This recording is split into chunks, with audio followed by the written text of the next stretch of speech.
Hello বন্ধুরা, কেমন আছো সবাই? নিশ্চয়ই ভালো আছো। তো আবার একটা নতুন ভিডিও নিয়ে তোমার সামনে চলে এসেছি। আমি সায়ন, তোমরা দেখছো সায়ন অফিসিয়াল।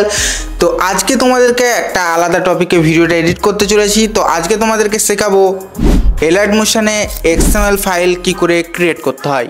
তো এক্সএমএল ফাইল অনেকজনাই জানো কি করে ক্রিয়েট করতে হয়, আবার অনেকেই আছো এমন যে জানো না। তো সেটাই আজকে তোমাদেরকে শেখাবো এক্সএমএল ফাইল কি করে বানাতে হয়। খুবই সহজ, শুধু ভিডিওটাকে লাস্ট পর্যন্ত দেখবে, তাহলেই তোমরা কিন্তু বানাতে পারবে। তোমরা যারা ভিডিও বানাও এক্সএমএল ফাইলে, কেউ কোনো বন্ধু যদি বলে তোমাদেরকে এই ভিডিওটা এক্সএমএল ফাইল পাঠা, আমিও বানাবো, আমিও চেষ্টা করব। তো তোমরা কি করে ওকে এক্সএমএল ফাইল বানিয়ে তাকে সেন্ড করবে সেটাই তোমাদেরকে আজকে দেখাবো। খুবই সহজ হতে চলেছে, শুধু ভিডিওটাকে লাস্ট পর্যন্ত টানা দেখতে থাকো। স্টেপ টু স্টেপ আমি শিখিয়ে দেবো। ভিডিওটা যদি স্কিপ করো তাহলে কিন্তু তোমরা বুঝতে পারবে না। ভিডিওটাকে লাস্ট পর্যন্ত দেখতে থাকো। ভিডিওটায় প্রথম হয়ে থাকলে লাইক করতে ভুলো না, আর চ্যানেলটিকে সাবস্ক্রাইব করতে একদমই ভুলো না। চলো বন্ধুরা, বেশি না বকে মোবাইল স্ক্রিনে যাওয়া যাক এবং ভিডিওটাকে দেখানো যাক। তো বন্ধুরা, আমি কিন্তু মোবাইলের স্ক্রিনে চলে এসেছি, দেখতে পাচ্ছ। এবার আমি এখানে কি করব, আমার যে এলাইট মোশন অ্যাপটা আছে সেটাকে আমি ওপেন করে নেব। এলাইট মোশন অ্যাপটা ইনস্টল করার জন্য তোমাদেরকে কি করতে হবে, আমার টেলিগ্রাম গ্রুপে জয়েন হয়ে যাও। টেলিগ্রাম গ্রুপে আমি লিঙ্ক দিয়ে দিয়েছি, পিন করা আছে, ওখান থেকে তোমরা এলাইট মোশন অ্যাপটা ইনস্টল করে নেবে। ঠিক আছে, তো আমি এলাইট মোশন অ্যাপটা ওপেন করবো এখানে। তো এলাইট মোশন অ্যাপটা ওপেন করছি, কিছুক্ষণ ওয়েট করে নেবো। তো আমার এলাইট মোশন অ্যাপটা কিন্তু এখানে ওপেন হয়ে গেছে। ওপেন করার পর আমাকে চলে যেতে হবে প্রজেক্ট সেকশনে। তো আমি চলে যাবো এখানে প্রজেক্ট সেকশন যেটা আছে সেখানে চলে যাব। তো আমি এখানে প্রজেক্ট সেকশনে ক্লিক করে দিয়েছি।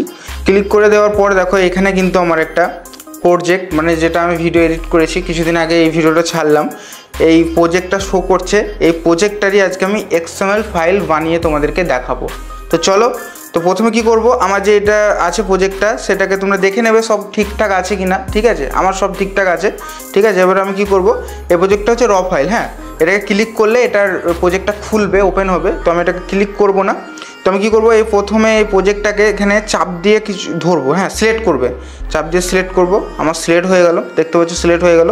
এবার কি করব, এবার নিচে দেখো তিনটে অপশান পাবে, এক্সপোর্ট, ডুপ্লিকেট আর ডিলিট। ঠিক আছে, এখানে তোমরা এক্সপোর্ট যে অপশানটা আছে এটাকে তোমরা ক্লিক করবে। তো আমরা এক্সপোর্ট অপশানে ক্লিক করলাম। আর এটার জন্য ইন্টারনেট থাকাটা খুবই জরুরি। ঠিক আছে, ইন্টারনেটটা যেন থাকে। তারপরে কি করবে, তারপর দেখো একটা পেজ খুলবে। ঠিক আছে, এক্সপোর্ট অ্যান্ড শেয়ার, ওপরে দেখো লেখা আছে। তো তোমরা কি করবে, এখানে নিচে দেখো এক্সএমএল ফাইল বলে একটা অপশান আছে, এক্সএমএল ফাইল বলে। ঠিক আছে, তো এক্সএমএল ফাইলটাই আমরা জাস্ট ক্লিক করে দেবো। এক্সএমএল ফাইলটা আমরা ক্লিক করে দিলাম। ক্লিক করে দেওয়ার পর আমরা কি করব, এই প্রজেক্টের এক্সপোর্ট অপশান আছে নিচে, এটাকে ক্লিক করে দেবো। সিম্পলি আমরা এক্সপোর্ট অপশানে ক্লিক করব। তো আমরা এখানে এক্সপোর্ট অপশানে ক্লিক করে দিলাম। এবার আমাদের এখানে শেয়ার অপশান চলে এলো। ঠিক আছে, এখানে আমরা কোথায় শেয়ার করবো সেটা তোমাদেরকে দেখাচ্ছে। তো আমাকে এক্সএমএল ফাইল কাউকে শেয়ার করার জন্য, এক্সএমএল ফাইল বানানোর জন্য আমাকে শেয়ার করতে হবে গুগল ড্রাইভে। বলে দিলাম গুগল ড্রাইভে। তো আমরা এখান থেকে ডাইরেক্ট গুগল ড্রাইভটা খুলে দেবো। জাস্ট গুগল ড্রাইভটা ক্লিক করে দেবে। গুগল ড্রাইভটা ক্লিক করলাম, গুগল ড্রাইভ খুলে গেল। এবার এখানে দেখো গুগল ড্রাইভে খুলে গেল। এবার আমার এখানটাই শো করছে, দেখো এখানে অ্যাকাউন্ট, দেখো প্রথমে ফুল ফাইল নেম, মানে সায়ন, ওখানে প্রজেক্টের যে নেমটা ছিল সেটা থাকবে, পাশে এক্সএমএল ফাইল লেখা থাকবে। তো ফাইল নেম আমার সায়ন অফিসিয়াল। আর এখানে লোকেশান, মানে তুমি গুগল ড্রাইভের কোনখানে রাখতে চাও। তো লোকেশানে ক্লিক করব।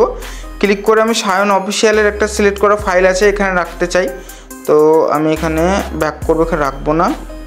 তো আমি গুগল ড্রাইভে রাখবো, জাস্ট ড্রাইভে রেখে দেবো। ঠিক আছে, এই কটা আমার আছে, সায়ন অফিসিয়াল এক্সএমএল ফাইল, এই কটা এখানে রাখবো। এটা সিলেক্ট করার পর সিলেক্ট করে নেবে। সিলেক্ট করার পর লোকেশান আমরা সিলেক্ট করে নিলাম, মানে কোথায় রাখবো সেই লোকেশানটা সিলেক্ট করে নিলাম। এবার আমার চলে এলো অ্যাকাউন্ট, মানে তোমরা যে ইমেল আইডিটার মধ্যে রাখবে, গুগল ড্রাইভে ইমেল আইডি রাখবে, সেই ইমেল আইডিটা দেখো এখানে তোমাদের যত ইমেল শো আছে সবটা শো করবে, মানে কোন ইমেলটাই এটা রাখতে চাও। তো আমি এখানে দেখো অনেকগুলো আমার ইমেল আছে, এখানে আমি এই আপাতত এই একটা ইমেল আছে, এই ইমেলটা আমি রাখতে চাই। তো আমি ইমেলটা এখানে রেখে দিলাম। রেখে দেওয়ার পর আমি কি করব, সবগুলো সিলেক্ট হয়ে গেল। সিলেক্ট হয়ে যাওয়ার পর দেখো উপরে সেভ অপশান আছে একটা, উপরে সেভ। তো আমি জাস্ট উপরে সেভ অপশানে ক্লিক করে দেবো। সেভ অপশানে ক্লিক করলেই তোমাদের এটা সেভ হয়ে যাবে। এবার তোমরা নিচের দিকে যদি স্ক্রল করো তাহলে দেখতে পাবে এখানে দেখো আপলোড ওয়ান ফাইল, মানে আমার যেই ফাইলটা আপলোড করলাম সেটা কিন্তু আমার আপলোড হয়ে গেছে গুগল ড্রাইভে। এবার আরেকটা স্টেপ কী করতে হবে তোমাদেরকে, এবার আমাদেরকে যেতে হবে গুগল ড্রাইভে, বা ওপরে যেই দেখো আপলোড হয়েছে এখানটা ক্লিক করে দেবে। ক্লিক করে দিলাম। ক্লিক করে দিলেই আমার কিন্তু এক্সএমএল ফাইলটা এখানে খুলবে। একটু অপেক্ষা করো। তো ওপেন হচ্ছে।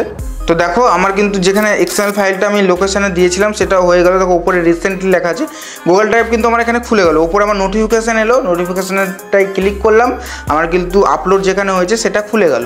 দেখো 5:19 আপলোড হয়েছে সেটা দেখাচ্ছে। এবার আমরা এখানে কি করব, এবার আমাদেরকে এটা এক্সএমএল ফাইলটা শেয়ার, যদি কাউকে আমি যেমন ডিসক্রিপশন বক্সে শেয়ার করি, তোমরা ক্লিক করো আর ওটা ডাউনলোড করতে পারো। তো এটা শেয়ার করার জন্য তোমাদেরকে লিঙ্ক বানাতে হবে। তো তার জন্য কি করতে হবে, 3 ডটে ক্লিক করবে। 3 ডটে ক্লিক করলাম, 3 ডটে ক্লিক করার পর আমরা এখানে শেয়ার অপশানে চলে আসবো। তো আমি এখানে শেয়ার অপশানে চলে আসবো, শেয়ার অপশানে এখানে ক্লিক করব। শেয়ার অপশানে ক্লিক করার পর কিছুটা ইন্টারফেস এরকম শো করবে। তোমাদেরকে কি বলছে এটা, তারপরে তোমরা এখানে নট শেয়ার্ড অপশানটা ক্লিক করবে। শেয়ারডে ক্লিক করলাম, ক্লিক করার পর এরকম শো করবে। শো করার পর এবার তোমাদেরকে এটা কি হচ্ছে, অনলি পিপল, ঠিক আছে, মানে এটাকে আমাদেরকে এনিওয়ান করতে হবে, মানে সবাইকে শেয়ার করতে হবে। তার জন্য আমাদেরকে চেঞ্জ অপশানটা ক্লিক করে এখানটায় ক্লিক করবে, এখানটায় ক্লিক করবে, অ্যানিয়ন এখানে ক্লিক করে দেবে। অ্যানিয়নে ক্লিক করে দিলাম, লিঙ্ক হচ্ছে, একটু ওয়েট করবে। দেখো লিঙ্কটা কিন্তু হয়ে গেছে, ঠিক আছে। ভিউয়ার্স লেখা উঠে গেছে, ভিউয়ার্স লেখা উঠে গেছে, মানে এটা তুমি যাকে দেবে সেই ইউজ করতে পারবে, ঠিক আছে, যাকে দেবে সেই ইউজ করতে পারবে। এবার আমরা কি করব, এবার এই যে অপশানটা উপরে দেখো একটা অপশান আছে, এই যে অপশানটা দেখতে পাচ্ছ, এই অপশানটা জাস্ট ক্লিক করবে, লিঙ্কটা তোমার কপি হয়ে যাবে, গুগল ড্রাইভের লিঙ্কটা কপি হয়ে যাবে, এক্সএমএল ফাইলের লিঙ্কটা কপি হয়ে যাবে। তারপর দেখো এখানে কপি হয়ে গেছে। এটা তুমি যাকে শেয়ার করবে, এটা কপি করে যাকে শেয়ার করবে সে কিন্তু তোমার এক্সএমএল ফাইলটা ইউজ করতে পারবে এবং এলাইট মিশনের ভিডিওর প্রজেক্টটা ওপেন করতে পারবে। এটাই হচ্ছে এক্সএমএল ফাইল বানানোর মেন প্রসেস। কী করে আমি এক্সএমএল ফাইল বানালাম হুবাহু তোমাদেরকে স্টেপ বাই স্টেপ দেখিয়ে দিলাম। আপাতত তোমাদের কোনো অসুবিধা হবে না। যদি তোমাদের কোনো অসুবিধা হয় আমাকে কমেন্ট বক্সে জানাও, তোমাদেরকে আমি বলে দেবো, ঠিক আছে। তো এই ছিল আজকের ভিডিও, তোমরা নিশ্চয়ই শিখে গেলে কী করে বানালাম। দেখা হচ্ছে নতুন একটা সুন্দর ভিডিওর সাথে, ততক্ষণ ভালো থাকবে, সুস্থ থাকবে, টাটা।